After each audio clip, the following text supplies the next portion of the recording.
My philosophy was a very simple one.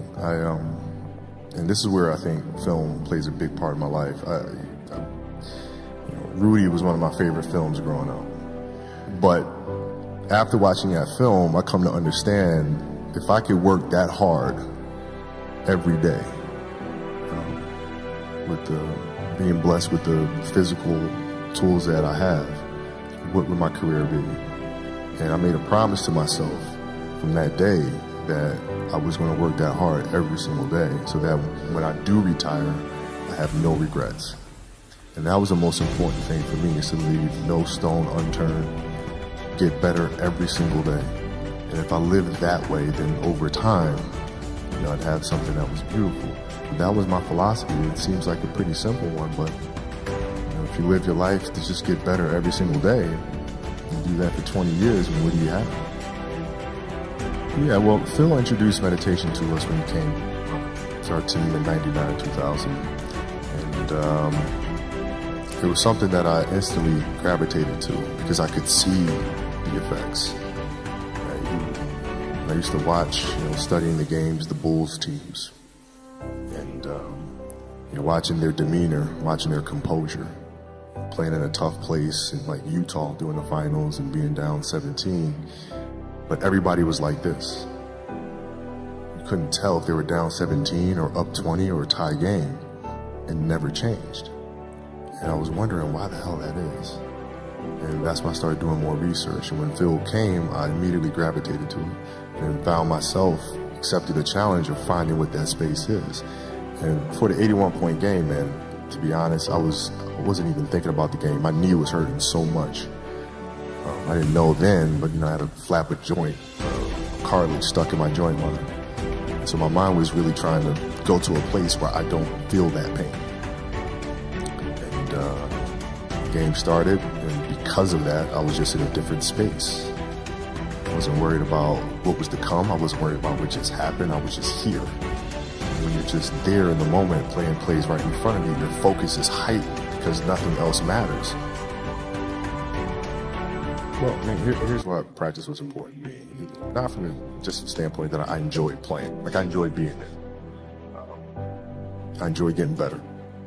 But as a leader of a team, it's also your responsibility to elevate the rest of the guys. And what people tend to get stuck on a lot is saying, okay, the way to make players better is to pass them the ball when they're open.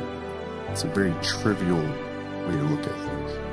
What you have to do is you have to get them emotionally to want to be better. You have to get them to an emotional space where they wake up every morning driven to be the best version of themselves. Right? How do you do that? And in practice, for me, it was a chance to drive them, to challenge them. Right? And this is where you have to know your teammates. Because if it's late, you just had a back-to-back, and we had practice the next day, and you show up, guys don't feel like going through the motions, don't feel like practicing. It's important to know each and every one of them individually, personally, because then you know what nerve to touch.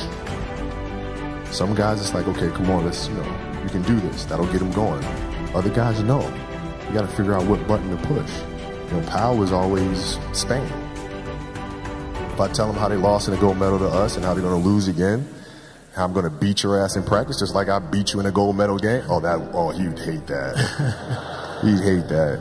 But that's what practice was. You have to drive them. You absolutely have to. And if practice is more intense and harder than a Game 7 will be, then a Game 7 will be easy. But if it's not, then that's when teams start folding and capitulating. I always dreamed as a kid that, it was possible to score 80 or 90 or 100. I always just had a dream. Like sometimes you lay down in bed and you visualize things. And you just kind of, that's at least how I would go to sleep. I'd lay down and I'd imagine playing for the Lakers, and I would imagine what the uniforms look like. I would imagine what we'd be playing, the smell of the arena and all sorts of stuff. And I would see myself, getting hot, score 10 straight points. But in a dream, why would you ever interrupt that? You're not going to have a dream and be like, okay, then he misses his next 6. It's not going to happen. So you just keep dreaming and dreaming and dreaming. And before I go to sleep, I'm at 120 points, And so when you grow up, downloading that into your brain over and over and over. And then, you know, that summer, I made 1,000 shots a day. 1,000, right? That's on top of weight training and my conditioning. I made 1,000 shots, and they weren't just shots. It were shots that you saw in that game. They were specific shots. I mean, it was coming out of the corner, going to the pinch post, footwork in the post, coming off the screen. It was very specific. So when you download that into your system and you go out in the court and you're just executing things that you've done thousands of times before, and you have that dream, then that becomes possible. That would be the way you would express it. Sure. Well, no, I mean, it's you know, that's the trick, isn't it? It's finding what you love to do. When we talk about hard work all the time, man, if you got to get up every single morning and remind yourself how hard you need to work, probably need to choose a different profession. You know, because that shouldn't be there. Because I wake up in the morning excited to get to it. You know, if I'm not training, I'm missing it. If I'm not watching a game of basketball, I miss it. You know, there's no place I'd rather be. And if you have that feeling, then you are truly doing what God has put you on this earth to do.